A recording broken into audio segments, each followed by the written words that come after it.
Sequence start. 6, 5, 4, 3, 2, 1, 0.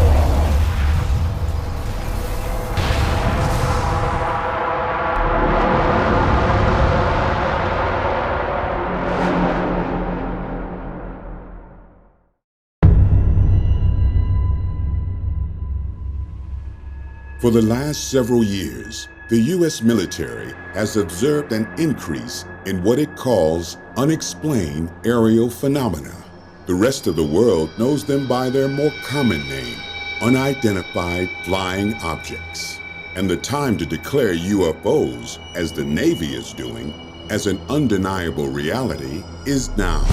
The question we must confront is who is piloting these astonishing vessels that can easily outperform our most technologically advanced aircraft. For the countless military and Air Force personnel witnesses, the answer is simple. In their experienced opinions, these crafts cannot possibly be man-made. Therefore, they must be extraterrestrial in origin. Alarmed researchers and scientists have drawn two conclusions about our otherworldly visitors. That among the many races of ET beings who have observed us, the benign agenda is to monitor our progress and assist in our technological evolution.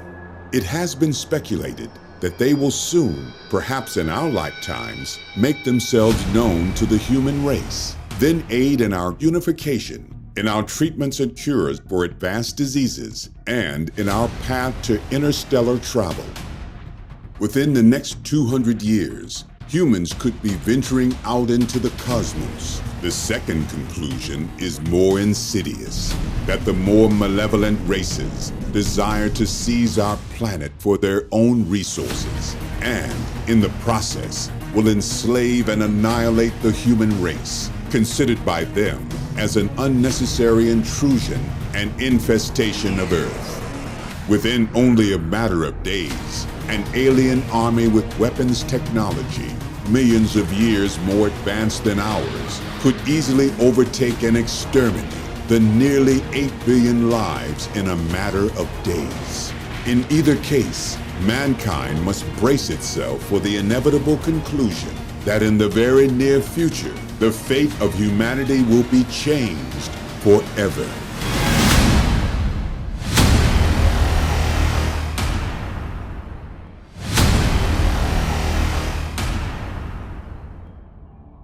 "10,000 UFO sightings are reported annually in the U.S.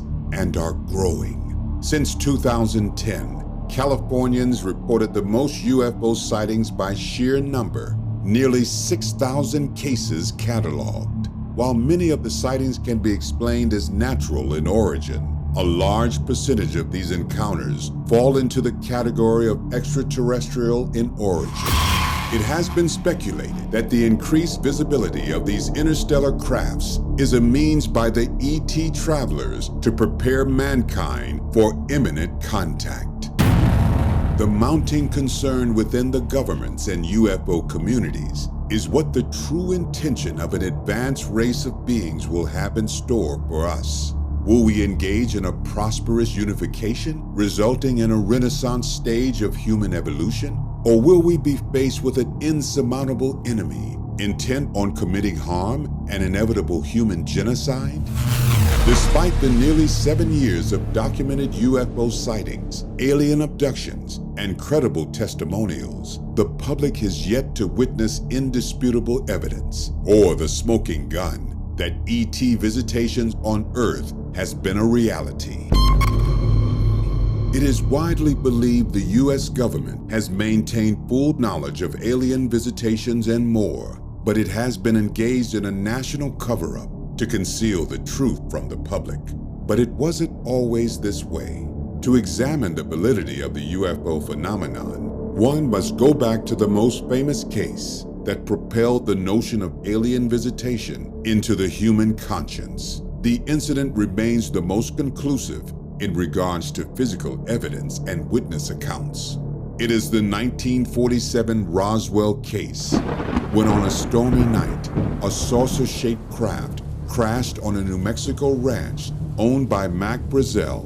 who discovered the craft's debris. The military was fast to arrive at the scene, and under the direction of Base Intelligence Officer Major Jesse Marcel, all of the debris and bodies of 3 alien pilots were swiftly confiscated.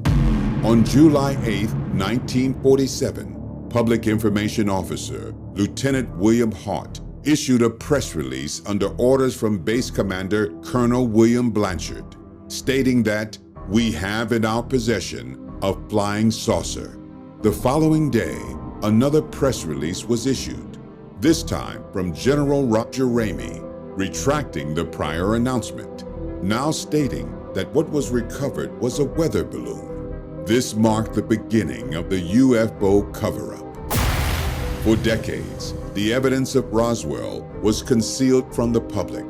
Tom Carey and Don Smith, 2 of the best-known researchers and authors concerning the Roswell Incident, said that they were given a replica of an impression of a mandible made by dental technician John Mosgrove. Mosgrove, a dental technician, said while he worked at a Veterans Administration hospital in Dayton, Ohio, a 30-minute drive from Wright-Patterson Air Force Base, that he was assigned the task of replicating a strange mandible or lower jawbone taken from a creature of unknown identity.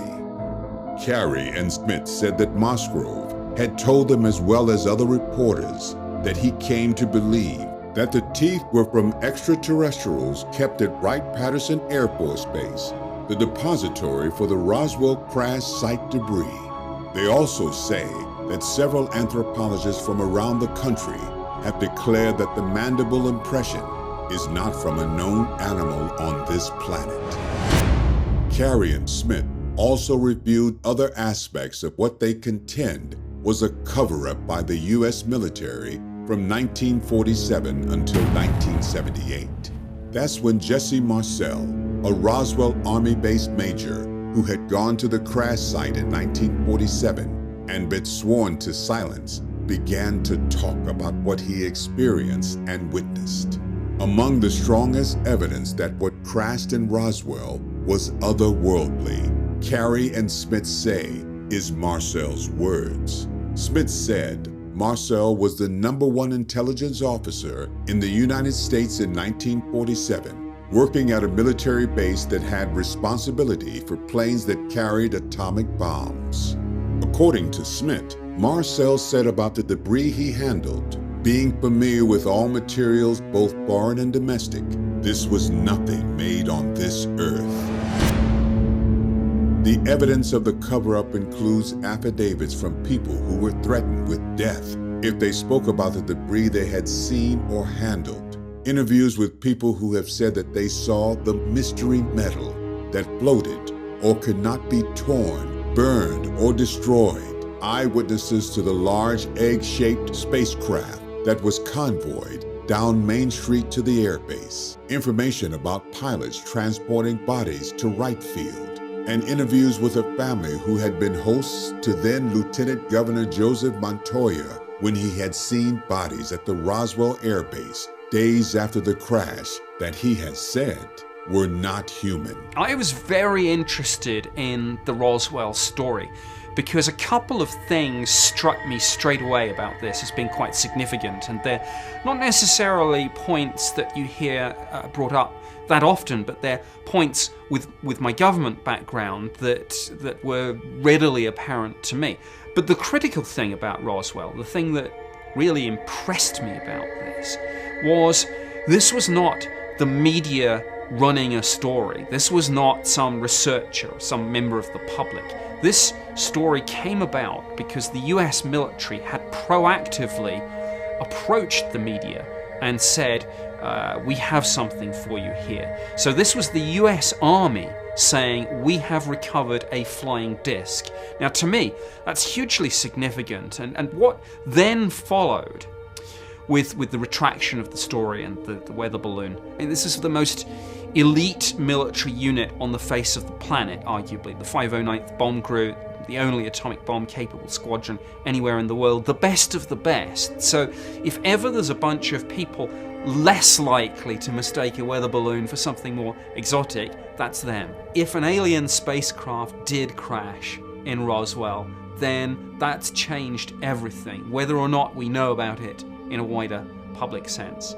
There is certainly some compelling evidence, and indeed, in a strictly legal sense, of course, deathbed testimony, of which we have some, is admissible in court. So yes, I think we have a very interesting combination of eyewitness testimony, deathbed testimony, contemporary accounts, the initial report from the US Army themselves. We have recovered a flying disc. What happened is the base in Roswell put out a press release that they'd recovered a flying saucer, and that they were flying the pieces or whatever it was to Fort Worth, Texas, to see General Ramey. And then about an hour after the press release, General Ramey is saying, "Oh, it looks to me like it's a weather balloon." So that was his basic story. And then an hour later, he brought in a photographer from the local newspaper, and photographs were taken. And you can see in all the photographs, he's holding this slip of paper, but in one, the photographer, just by chance, happened to get an angle on the front of the paper, and that's what's called the Ramey memo. And we've long wondered what might be on it, and there's speculation that it was a new press release about weather balloons.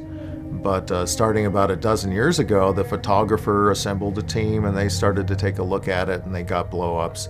And one of the words they picked out of there was victims, and that got a lot of people like me interested in it, and then we started looking at it.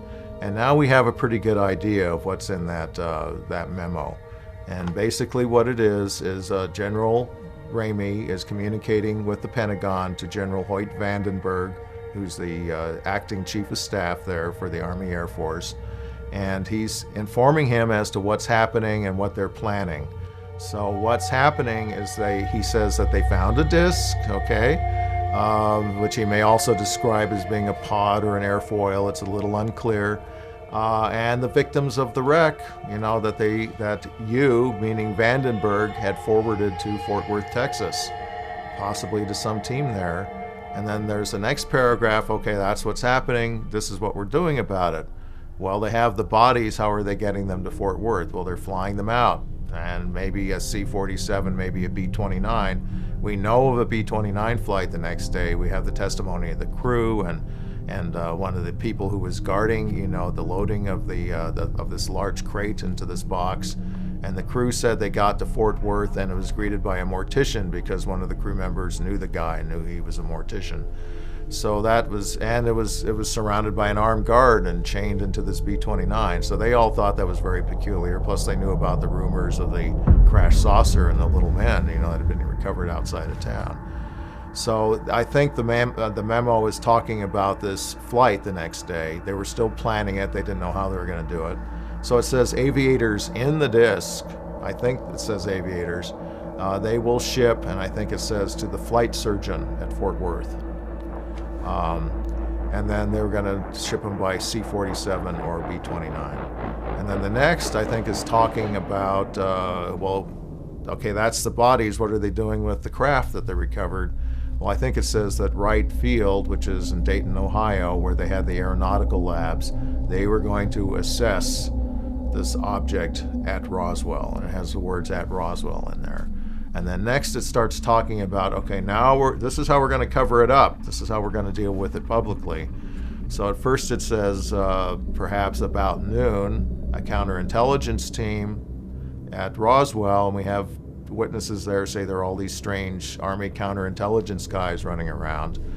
This counterintelligence team said to send out what they call the misstate meaning of story, which we think is referring to the press release. In other words, they were giving part of the story, a little bit of truth, but they weren't telling the whole story of what was going on. And the press release said we recovered a flying disc, but didn't say what it was, didn't say exactly where, didn't say anything about bodies or a disc or whatever. So that's the misstate meaning of the story. And then they said, and they think that the next press release of weather balloons, which was the news story that Ramey was putting out, would work better if they add photos of weather balloons, which Ramey was doing at right that moment, and then do balloon demonstrations afterwards. And I think the last part, the counterintelligence team was saying, we think we need to add visuals, okay, to just a simple a release saying that, oh, it's just a weather balloon isn't going to convince anybody. We think we need photos. So that's why Ramey had his weather balloon at his feet at that moment. This photo was taken, and then why they had the balloon demos afterwards. This was a wave of sightings that took place over a period of about 6 hours, from about 8 in the evening on the 30th of March to about 2:45 the following morning. Many of the witnesses were police officers, and two of the locations where the UFO was seen were Air Force bases at Cosford, from which the incident takes its name, and Shawbury, which are about 12 miles apart. A patrol of Air Force police saw the UFO travel directly over the base at Cosford. Then the meteorological officer at Shawbury saw this thing at much closer level, and he's probably the best witness in terms of A, being military, and B, getting a really close look at this thing. He described a vast triangular-shaped craft moving slowly towards the base at a speed of maybe only 30 or 40 miles an hour. He said there was a low-frequency humming sound coming from this craft, which was quite unpleasant, rather like standing in front of a bass speaker at a concert. He said you could feel the sound as well as hear it. He described this thing firing a pencil-thin beam of light down at the ground, which swept backwards and forwards across the fields, he said, as if this was looking for something. Then, he said, all of a sudden, the beam retracted, and this craft just accelerated away to the horizon. In his words to me the following morning when I interviewed him, many times faster than a military jet. And this is a man with 8 years' experience in the Air Force. What could I say to someone like him? It's a weather balloon? No. And he said to me, look, I've been in the Air Force for 8 years. I work at a military base. I see fast jets and helicopters on an almost daily basis. I've never seen anything like this before in my life, both in terms of its speed and its acceleration. Some of the sorts of cases that are of most concern to me involve near misses between UFOs and aircraft, both commercial aircraft and military jets, and indeed a number of cases, Milton Torres, Parviz Jafari, Comandante Huertas, where pilots have been ordered to open fire on UFOs. So whatever you think the UFO issue represents, whether you believe they're extraterrestrial, whether you believe they're black projects, whether you believe that there are a number of different things going on, it seems to me that there are important defense, national security, and air safety issues involved. Since the Roswell case, over 100,000 UFO sightings have been documented. But even with the most credible cases, the government has been strictly guarded in releasing evidence or proof to the public, with nearly 80% of Americans believing that the government is involved in a UFO cover-up. The Pentagon took an unprecedented measure and formed the Advanced Aviation Threat Identification Program, or AATIP, designed to examine the alarming surge of UFO encounters with Navy and Air Force personnel. A 4-year endeavor at a cost of $22 million. This extraordinary operation was a startling signal that the U.S. government was taking the UFO phenomena seriously. A researcher stated that the U.S. Navy sightings were the most important of the last 70 years. Pilots have captured stunning footage of unidentified flying objects flying at great speeds with no visible means of propulsion, released by the U.S. Navy, and are claimed to be the most important evidence of the existence of UFOs in 70 years, and prove they are real. Several U.S. Navy aviators came forward with the permission of the U.S. Department of Defense to report UFO sightings during training, suggesting that they had seen strange objects over the east coast of the USA between 2014 and 2015. Pilots claimed the UFOs were also able to stop quickly and turn suddenly, even against deadly winds, and declassified footage showed one such object hurtling rapidly across the sea at hypersonic speeds.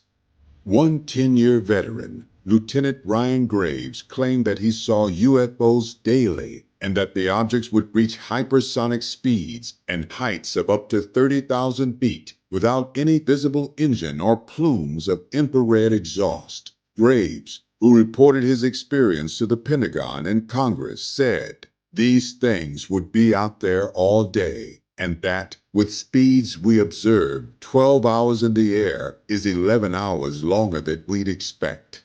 Graves described one video of an encounter with an unidentified object. It is white, oblong, some 40 feet long, and perhaps 12 feet thick. The pilots are astonished to see the object suddenly reorient itself toward the approaching FA-18.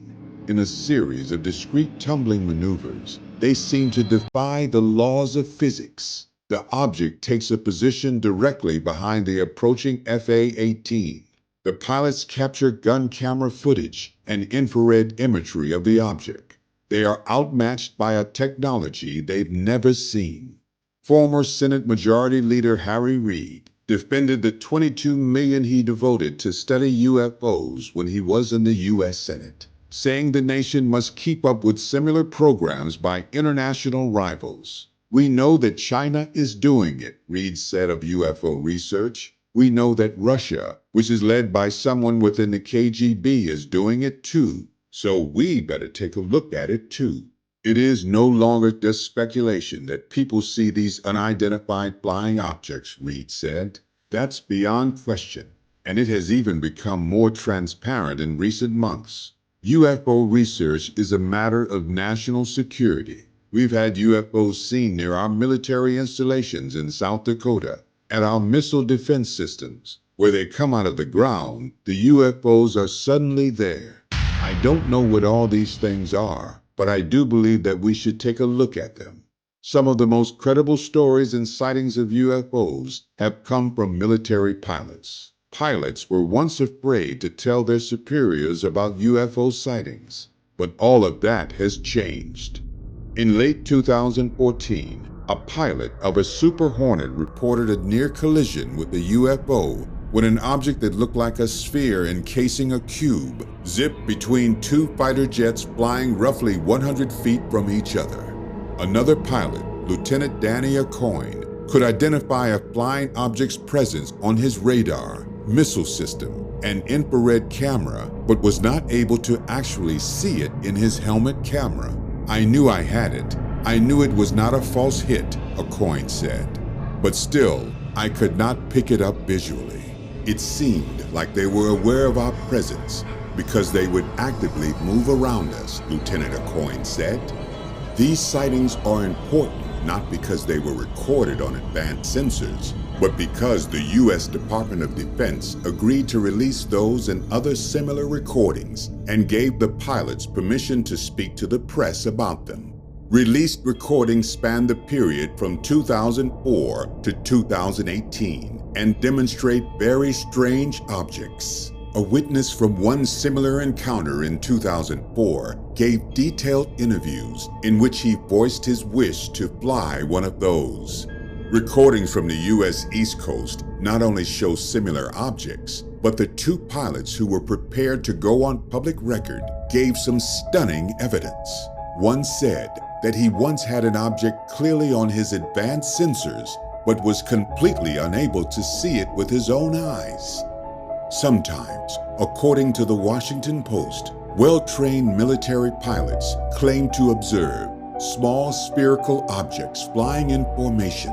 Others say they've seen white, tic-tac-shaped vehicles.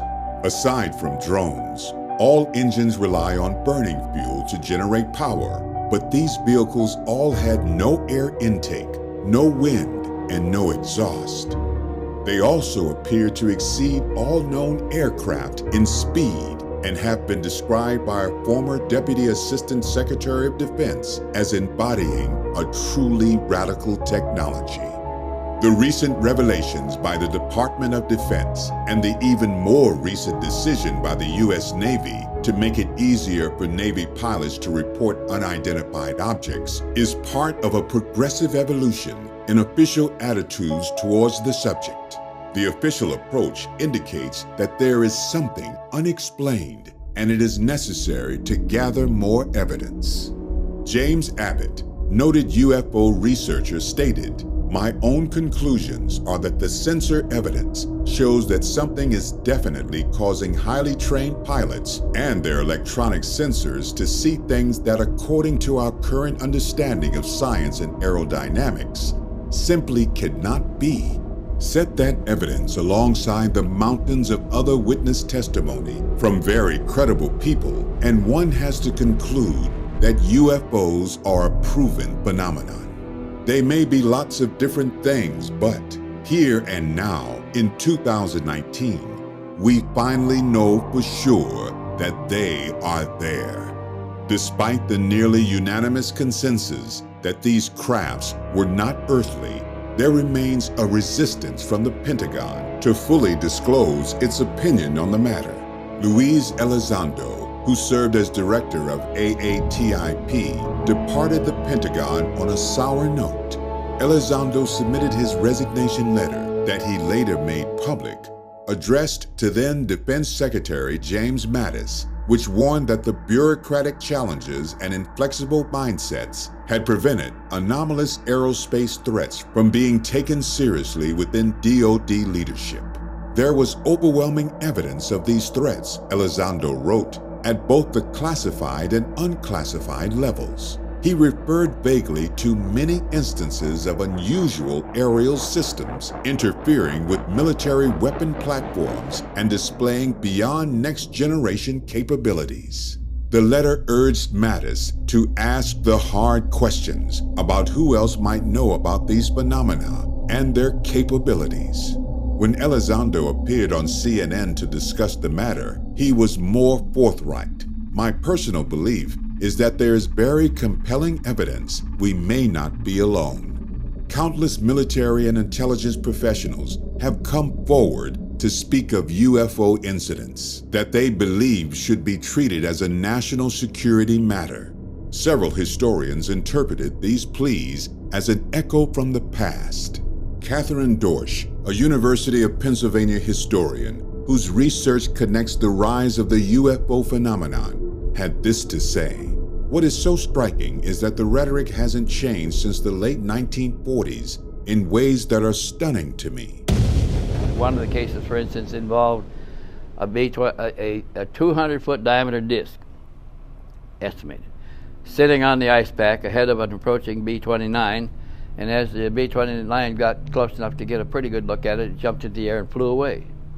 Now this 200-foot diameter ship left the ground, leaving nothing behind, no ground equipment, not even an oil slick on the ground. When we'd launched a B-29 for those missions, we had a sea of equipment around the B-29, bigger than the B-29 ever was, left behind when it took off. Another report we had was of one that emerged from the water and flew away in front of the B-29. We had one report where estimated 60-foot diameter disc got in the slot between the big wing and the little wing on the right side of the airplane, and they got pictures with all the cameras and the recording equipment aboard the airplane, electrical disturbances, radio frequency disturbance, magnetic disturbance, all of those things in one incident, and they rotated the crews past the window on that side so they could all get a look at it, including the forward crews. And those were sent to Washington. You never heard any of those. We had an incident that happened over Tucson in, I think it was about 1975 or 76, where a B-29 bomber was refueling on a tanker over the Catalina Mountains north of Tucson. And while they were doing this, a big disc, about 60 feet in diameter, came in close to the refueling operation as though it was observing it, and both the tanker crew and the B-29 crew watched it. And it stayed there for 12 to 15 minutes. They all rotated the crews again, everybody got a look at it. They reported this in their coded reporting, and when the airplane landed, the crews were separated and into separate rooms, and headquarters, Air Defense Force, Western Air Defense Force area was notified. When Rudy Pestalozzi went out the door with his team, they see a lot of people standing in the streets all looking up with their mouths open. They looked up, and here's the silvery disc and high station, and another one zipping back and forth over the field like this. By the way, this is the time this has ever been told publicly. So the one that was flying low over the streets then went up on high station, and the top one came down and did the same thing. For about 15 minutes this went on. The people, when the phenomena left, the people went to lunch, but the broad speakers on the base started ordering everybody to their sections for a briefing. Meantime, the section commanders and staff officers were told to assemble the people and tell them that this was a military exercise that they had observed, and it was a secret exercise, and it would be worth their job to say anything to anybody about it, even their family at home. And they got out in the street and they started shooting pictures and taking movies of what's going on. When they got through, they had quite a bit. They had several rolls of 35mm film, about 6 press packs, 4x5 press packs. They had rolls of movie film, and they had the 35mm film, whole roll shot. And they didn't even go to lunch. They closed the photo lab, took all their photo gear over there, and they had the lab people process it out while they watched. They got all their prints, hundreds of prints, because they'd shot in 36-shot rolls in several rolls, and the 4x5 press. So the photo lab printed them all up. So we went out there to see what the base would tell us. They told us nothing happened. So we asked if we could see the files. We talked to the photo lab people that worked on the project, and at this time I had Rudy Pestalozzi with me, who was there at the time and made the reports. And he had retired and moved to Tucson, and I knew him at George Air Force Base before either of us retired. We met, and he was telling me about this report. I never heard anything about it till Rudy retired and came to Tucson, because nothing got in our newspapers and nothing leaked out. It was carefully stopped.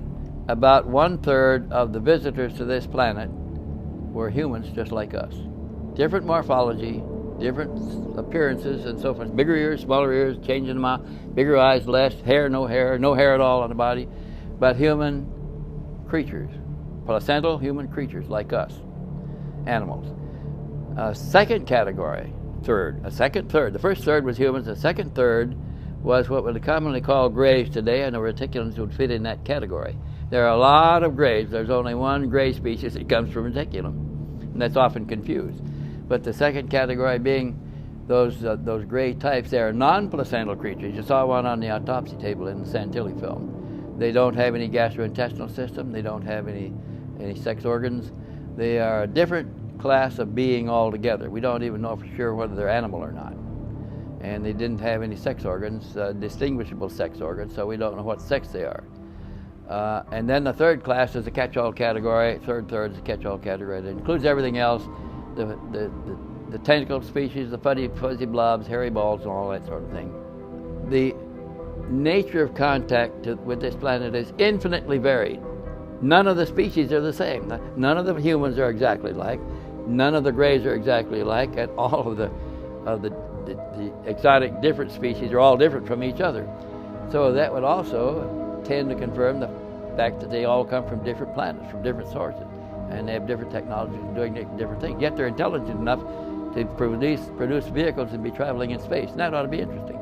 In about the 1960s, apparently our government made contact with an alien extraterrestrial visitor, where they negotiated an arrangement to provide a surface facility for the aliens to operate from in exchange for some technology. And that's scuttlebutt all over the area, but there is some substance in fact. So when the agreement was reached, the Alien Society laid some requirements on our government. They said we would have to provide a suitable habitat for the beings that they would send here from their society. And they gave us some very specific instructions for it. The laboratory facility had to have 2 nozzles in the shower, one for water and one for enzymes. And they would bring enzymes from their home planet to be put in a tank to be dispensed through the second nozzle. They rinse off with water, and the water and the enzymes are collected at the bottom, and the enzymes are filtered out, put back in the tank, and the water is flushed away.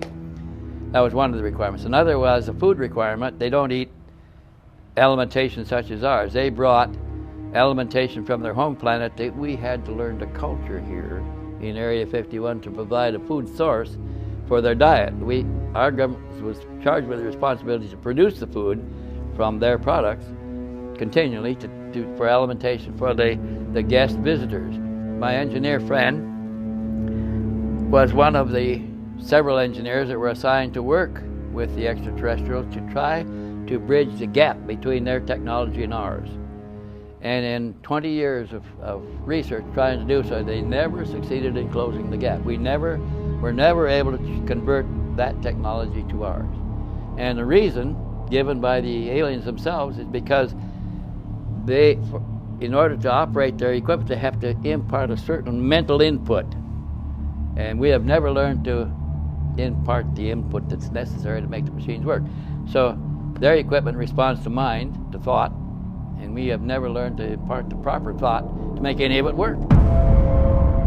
My friend, the engineer, after 20 years of trying to solve the problem of bridging the gap between the technologies, is invited in 1968, well, it wasn't 20 years by then. He was invited to Los Alamos for a project review conference.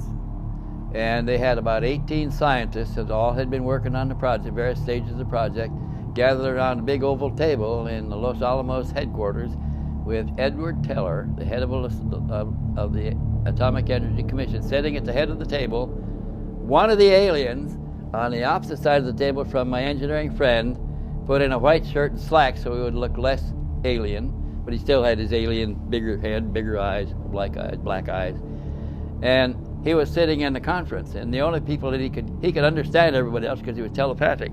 And the only way he could communicate, though, was with the signs that he had developed with my engineer friend to answer the question. But here's a man, an alien from another planet, sitting in a conference in 1968 in Los Alamos headquarters on the progress of learning how to bridge the gap between the alien technology and ours, which we have never succeeded in doing. As for actual extraterrestrial encounters, researchers point to credible cases of alien abductions. Recent polls indicate that up to 6% of Americans claim to have been abducted by them. One of the more compelling cases of abduction occurred in Snowflake, Arizona on November 5, 1975. The event happened to 22-year-old Travis Walton, a logger. Walton and 6 other loggers were being driven home from their logging site in Sitgreaves National Forest when what appeared to be a saucer-shaped object was seen in the forest. Walton jumped out of the truck and ran towards the object, which reportedly zapped him with a beam of light. His frightened comrades sped away, leaving Walton to his captors. 5 days later, Walton reappeared at a local gas station, saying that he had been held aboard a UFO by aliens. I agree with Carl Sagan when he says extraordinary claims deserve extraordinary evidence. From the time I got out of the truck and left the crew, they were yelling at me to get away from there. It was a rather impulsive thing to do, and I was regretting it almost as quickly as I did it. And the things that they were saying and the feeling of impending danger, even some of the guys in the truck said that it just felt like something was about to happen, The sound was just extended off of both ranges, the high and the low of human hearing, to where the lows were something you really felt more than heard, and the highs were kind of like something that was like inside your head rather than coming through your ear. And when I finally got where I could focus my eyes and saw them, is when I just flipped out, because seeing these things was just a real shock, because I'd never seen anything like that, and at the same time, I'm having all this pain and this feeling of suffocation, which just kind of gave me a panicky feeling to start with. I was looking for a way out and was eventually taken out by a person I took to be human, May have been. All they did was want to apparently get me unconscious as quickly as they could. There was a room in which there were points of light against a dark background. Now, I don't know whether this was like a planetarium where you're projecting points of light on a dark surface, or if this was some sort of a device of projecting a view of what was outside the craft at that moment. But I do know that when you moved the controls on the chair, it could cause the pattern to move. All the stars moved in unison. They didn't rearrange their pattern, but they moved, and that was really disorienting because it was all around. It was projected even on the floor, so I didn't want to do that again. You know, every authority figure around me trying to tell me no, it didn't happen, you know, and everything in my mind told me it did. You know, as time went on, you know, more of the outside evidence, independent evidence, came back to me. You know, a lot of it was kept away from me, things the sheriff was aware of and things that went into his file that, you know, people who were in the area, hunters and campers and people who had seen things that he was aware of, he never told me about. As time went on, it got slowly better, but it's something, the trauma of which has just never completely left me, and you know, there's still a certain amount of coping to do, even to this day. An instructor at the University of Oxford in England has stated that alien abductions are real. Young-hae Chi, who teaches Korean at the university, claims to know what aliens have in mind. In university lectures, he says they're creating alien-human hybrids as a precaution against climate change. By producing a modified breed of Homo sapiens, this procedure would eliminate the need for difficult climate accords or elaborate geoengineering projects. It would also aid the aliens themselves, who are said to be living among us, by preserving the part of their DNA that is carried by the temperature-tolerant hybrid humans. Chi also stated that they live among us, but we don't notice. And meanwhile, the concentration of atmospheric carbon dioxide continues to climb. It seems unlikely that humanity will ultimately find this situation less threatening thanks to an alien rebuild. You know, my stock in trade has always been trying to understand documents, government documents, military documents.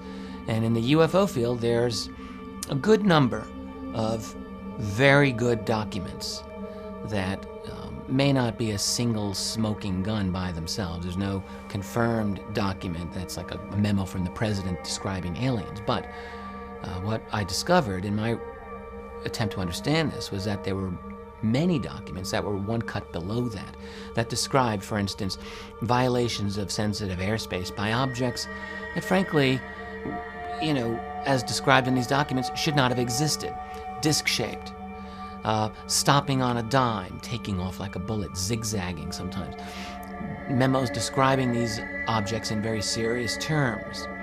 Attempted interceptions being made, radar trackings, and so forth. No matter what the answer to the UFO mystery is, the fact that these documents exist and the fact that they get no attention in our mainstream community, academic, journalistic, whatever, that's a discrepancy. That there are objects existing that aren't supposed to exist. Officially, in our world, they're not supposed to exist. Whether they're saucer-shaped, triangles, or who knows what other kinds of permutations they may have. Rectangles. These things that can hover in the sky, silently, take off, often rapidly. These are using principles of aviation or flight that are not in the official books today. But someone has got some answers on this because they're doing something there. So that's something you can take to the bank. UFOs are real. I do think that a large number of the true UFOs are not of our civilization. Let's call them alien. But I also believe, I've also come to understand that there's been a great deal of work that was done in the 40s, in Nazi Germany, for instance, and in the United States after the war, that was much more advanced, much more exotic than I had understood at the time. So the question is, are there man-made UFOs? And I think the answer to that is also yes. I think that part of the secret, in fact, is that we're making our own UFOs. What I find in dealing with the general public is that there's a lot of general interest on the topic of UFOs. A lot of people have some interest in it. What I often find, though, is that the interest is kind of light. It's like, gee, UFOs are fun. Let's learn a little bit more about them. It's that kind of thing. And I think about a lot of things relating to UFOs, but fun doesn't really enter into my picture of them. And so if you're someone who does care, I'm going to suggest to you that the UFO topic is very much worth your time to investigate. It's most likely an international elite group of individuals who have most of the answers on this, answers at least that we don't have. They influence presidential and military policy to the extent that they need to. And I don't think that they're of a mind to want to share much of what they know with the rest of us. And the reason I don't think that they want to do that is because this is a secret that in fact has turned out to be very profitable for them. I've talked to a number of individuals. I'm talking brilliant individuals with real credentials. They're real people. They're not fictitious people who are plugged into the national security community pretty well, who have said to me, for what it's worth, that yes, they are aware of bases on the far side of the moon. Now, one hears this in this field, believe it or not, one hears this a lot. There's no way I can prove this at this point. Really, all that it is a bunch of stories.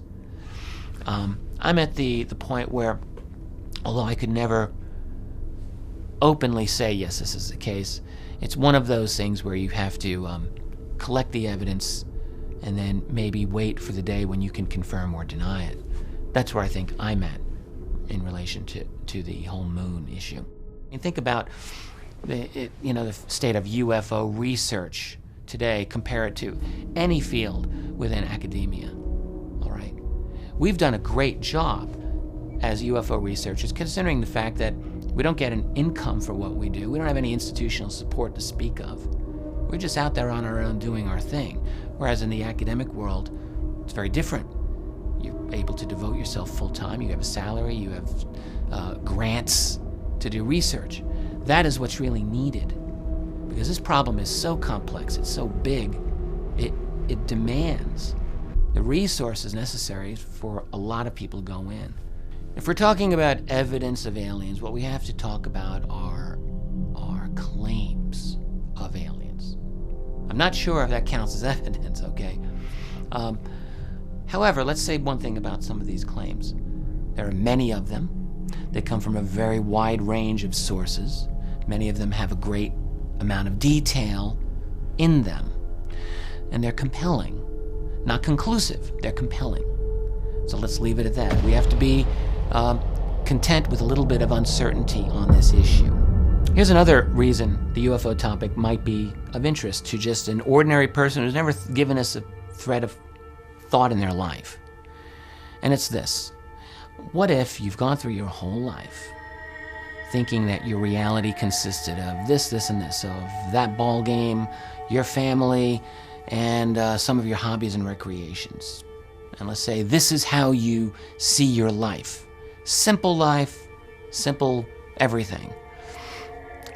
The reality of the UFO phenomenon could very well transform what you think you even are as a human being. Because if, let's just say, you have the example of a non-human intelligence that's operating on levels beyond anything you imagined, intellectually, in terms of consciousness, perhaps. What that means is that gives us an example of potentials that we may not have achieved ourselves. What I'm suggesting is that the UFO phenomenon can be a stimulus for an awakening, a discovery of who we actually are. And on an optimistic note, it might actually spur us into development as a species and as individuals to reach a much higher level of awareness of who we are than we'd ever thought possible before. The notion of aliens isn't limited to earthly inhabitants. The efforts to discover alien life in the cosmos has been an ongoing crusade by astronomers and scientists. There has been little to no success in the discovery of alien counterparts in the cosmos. CHIME, which stands for Canadian Hydrogen Intensity Mapping Experiment, maps the universe by using thousands of antennae to collect signals emanating from the night sky, and then uses the biggest processing system in the world to build up a picture of the galaxy and beyond. Scientists at CHIME recently discovered a fast radio burster, or FRB. FRBs are intense bursts of radio energy, which is not necessarily a strange phenomenon in the universe. But this time, something was different. These signals were repeating every couple of days. Many of these scientists dismissed the notion that this was a natural phenomenon. The only inescapable conclusion was that the signals were emanating from an intelligent life form. One of CHIME's scientists stated, "The repetition tells you something about the cause of these radio flashes. Obviously, you can't expect that colliding black holes or neutron stars are going to return to their corners and collide again a few days later. Whatever is responsible for the series of bursts has to be an ongoing phenomenon. In addition, the phenomenon has to be tremendously energetic. The radio flashes come from billions of light years away." In the scientist's opinion, the event was conceivably engineered by an advanced race of beings who may have gone into extinction by the time the radio signals were received. On the flip side, what if an advanced alien species constituted the same effort to discover intelligent life in the universe other than their own? And what if our solar system was visited by an alien probe seeking knowledge of inhabited planets? On October 19, 2017, an interstellar object was detected passing through the solar system. It was identified as a small object, estimated to be between 100 and 1,000 meters long, with its width and thickness both estimated to range between 35 and 167 meters. It was notable in astronomical terms because it was the first time an object from outside our solar system was detected to be just passing through. While astronomers and scientists describe the cigar-shaped object as of a purely natural origin, a top Harvard astronomer, Avi Loeb, declared the object as an alien probe. Named Oumuamua, the probe is a light sail floating in interstellar space as a debris from an advanced technological source, Loeb has claimed. Loeb's extraordinarily confident suggestion that it probably came from another civilization could not be easily dismissed. It was moving too fast for an inert rock, Loeb pointed out, zooming away from the sun as if something was pushing it from behind. And if it was a comet spewing jets of steam, the limited observations astronomers made of it showed no sign. Oumuamua was some kind of solar-powered sail to account for its change in speeds, which you would not expect to see from a dead object simply drifting through space. It has been estimated that it will take 20,000 years for the object to travel through the solar system. The thirst for discovering intelligent life may be a universal theme. Countless planets in the cosmos could be inhabited by beings just as curious as we are to know if life exists elsewhere. This insatiable curiosity may be inherent in all advanced life forms. Well, under the Eisenhower administration, there were a number of corporations that were brought into the vast infrastructure that was set up to deal with this whole extraterrestrial presence. And because there were extraterrestrials who had reached agreements with the secret government who were part of a trade of technology and were given basing rights and also began to do things such as experiments with civilians, that what we have is a genuine military industrial extraterrestrial complex. And that complex is funded through the CIA. As I mentioned, there is an Earth-based reptilian race, and they're generally referred to just as indigenous reptilians. The Off-world reptilian race, they're referred to generally as reptilians from Alpha Draconis, so the shorthand phrase for those is the draconian, so that's what's used in the literature. So they basically view the Earth as a planet that sustains a human population on the surface, which is a resource for them. There are other extraterrestrial groups who are human-looking, such as the Pleiadians, the famous Pleiadians of Billy Meyer and others, and they are much more intent on trying to assist humanity to become free of this kind of manipulation from other races that really try to use humanity as a resource. These things could come and go from the air down through the water, no problem. A very interesting story. It was 1979 when Filiberto Cardenas was pulled up a blue beam in broad daylight with 3 of his friends, taken to a little island. This wall opens up, he gets into a little flying saucer, and he goes out over the water very fast down through the water. The water didn't touch the vehicle. Ended up in a garage down there where there were a bunch of flying saucers and stuff. And the head alien down there told him there were 700 working out of that base, and there are lots of other bases underground and undersea. I just saw red lights that were about as bright as Venus would be at its brightest, maybe a minus 4.5 magnitude. But they were wandering around in random motion, and obviously not aircraft or celestial objects. And my thought was, gee, is this what I read about last Sunday morning in the newspaper? Because the Washington Star had flying saucers in the headlines. And so nothing more was happening. So I, after about 10 minutes of watching, so I went on to bed. It was, pushing midnight by then. I got up early the next morning to get the newspaper, and sure enough, again, second Sunday morning in a row, the word flying saucers was in the headlines. The aliens put on a demonstration to the extent that the media could not ignore it and the government couldn't cover it up. One of the things that I think is of most interest and importance is and I don't think they are connected, but I think there's an indirect link because precedents are set, but the ongoing program to release UFO files in a number of different countries. Obviously the British government commencing in May 2008 and running on to the present, and probably there's another year or two to go. British government is declassifying and releasing its archive of UFO files. The French government released theirs in 2007. There's material that's come out from Canada, from Brazil, from Denmark, from a number of other countries. And I think this is very interesting.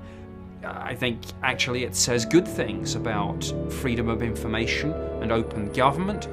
Whether governments have done this willingly or whether in some cases they've been dragged kicking and screaming into that decision by a combination of the UFO community and the media and people making pretty smart, targeted FOI requests, I don't know. But we are where we are, and it's an interesting situation. We know an awful lot more now about Air Force and government involvement with this subject in some of the cases they've investigated than we knew 2 or 3 years ago, and that's a great thing.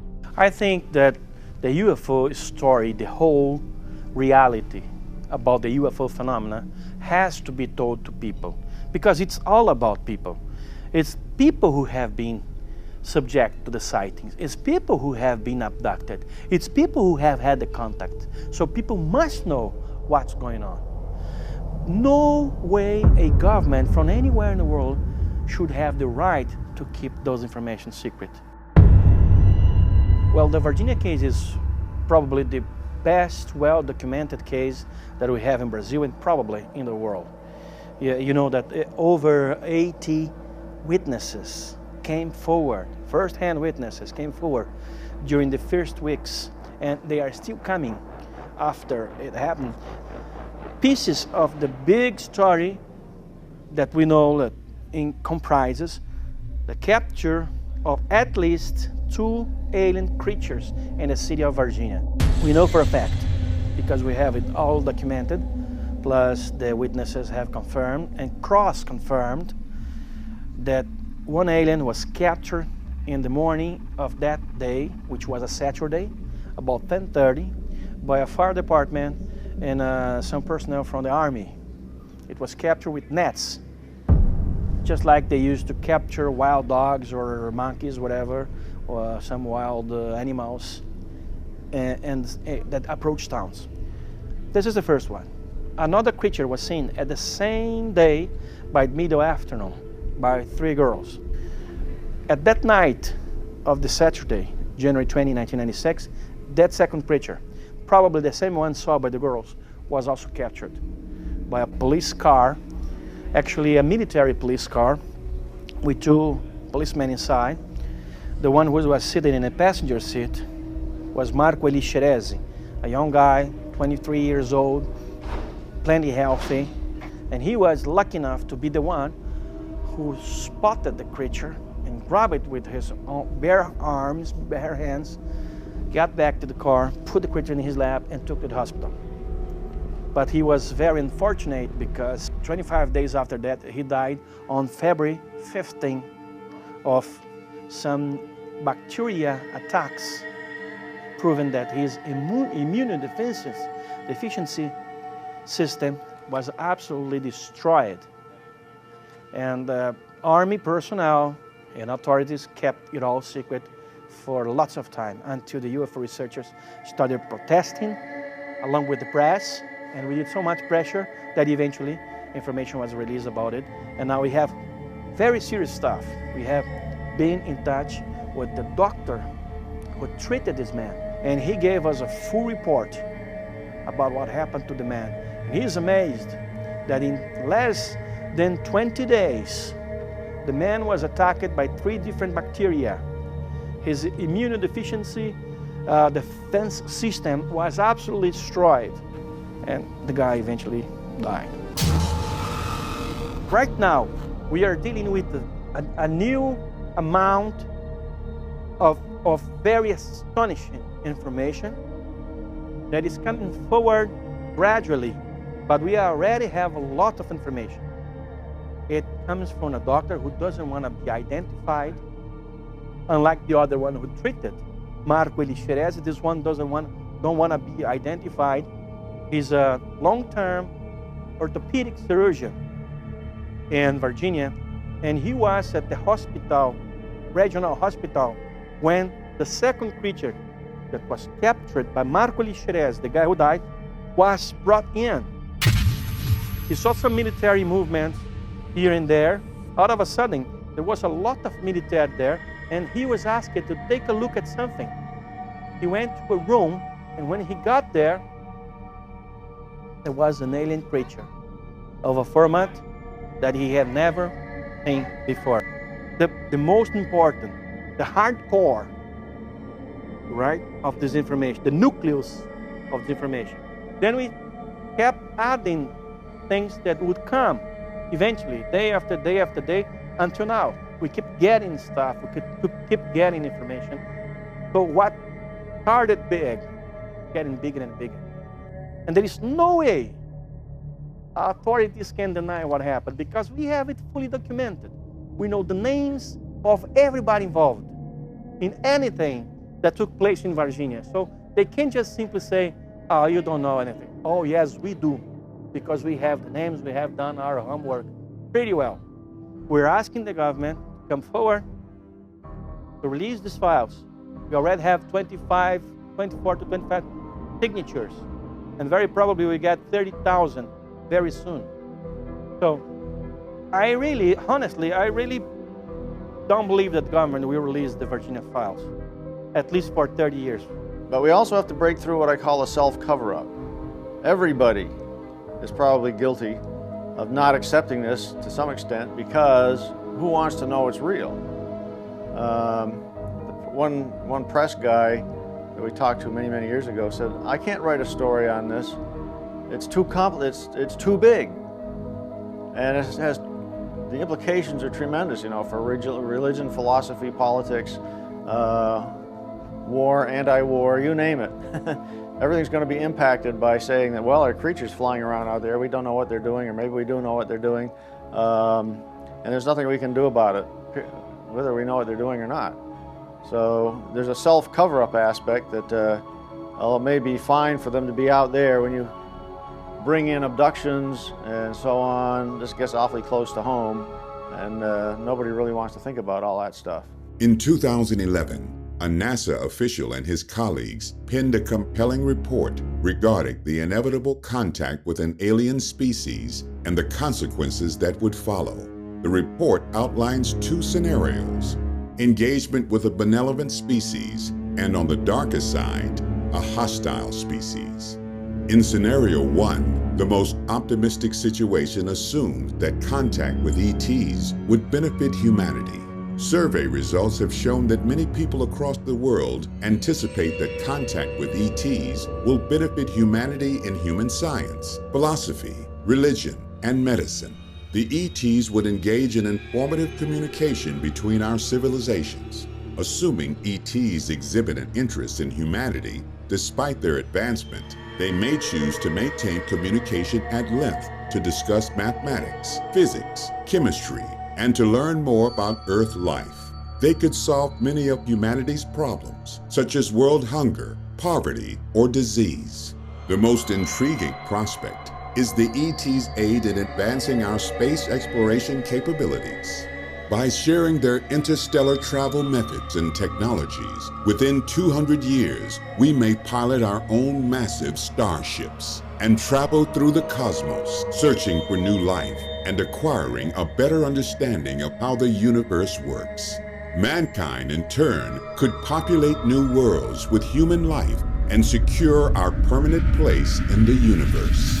Scenario 2 presents a more devastating prospect: that if indeed the ETs are malevolent in nature and much more advanced than human civilization, contact with these beings would very likely be destructive and lethal to humanity. Upon observing our cultures and history of destructive expansion on Earth, we could be a cause for concern regarding our dangerous trajectory. In light of the sustainability solution to the Fermi paradox, perhaps the ETs would determine that our rapid expansion is threatening on a galactic scale. Rapidly expansive civilizations have a tendency to destroy other civilizations in the process, just as humanity has already destroyed many species on Earth. ETs that place intrinsic value on civilizations may ideally wish that our civilization change its ways so we can survive along with all other civilizations. But if they doubt that our course can be changed, they may seek to preemptively destroy our civilization in order to protect other civilizations from us. A preemptive strike would be particularly likely in the early phases of our expansion because a civilization may become increasingly difficult to destroy as it continues to expand. The decision to annihilate us may be the most logical and practical course of action. The widespread genocide of the human race would be swift and precise given their advanced weapons technology. We simply would be no match for their advanced arsenal of weapons. The more sinister theory presents a more violent breed of ETs who desire our planet's resources for their own needs. Following a global cleansing of the majority human population, the remaining survivors would be relegated to slave labor and, even worse, food for the alien beings. The inevitable human resistance would form, but in the end, the fight for survival would be futile. In either scenario, the ETs would control our fate. They would determine whether we prosper or be disposed of. Whatever path comes our way, we must be prepared for a cataclysmic shift in human history. The time nears, and we have been warned.